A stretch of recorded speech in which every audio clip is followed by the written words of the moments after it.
If your digital presence isn't there, if you don't have anything there, that is kind of, for many people, a bit of a red flag, and it's a bit of a, okay, that doesn't make sense, because that usually says to people that either you're not an established business, or for whatever reason you've fallen behind on the time, so to speak. Not all the time, but generally speaking. The other question I often get asked about this is, if you're going to go down the route of getting a digital presence, there's two things you really need to think about. One is your static content. Generally, this is your website.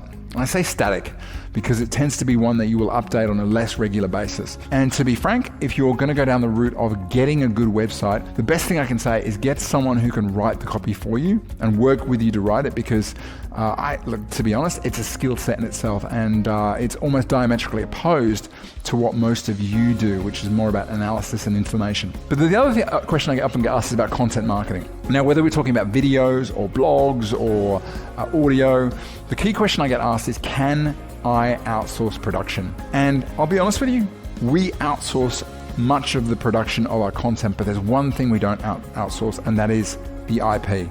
Me doing this, or me writing the blogs. Why?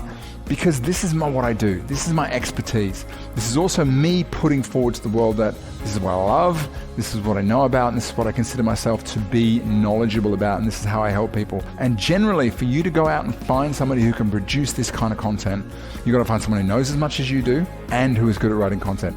What you can do, however, you can get smart about doing it. You can use video, which can be transcribed. You can use transcription and all that rest. But I just want to put it out there, because if you are going to go down the route of getting other people to do your content, one of the things you're going to find is it's just not going to be personal enough. And in many cases, it's that lack of personality, it's that lack of specificity, and it's that lack of your sort of X factor that's going to hold you back.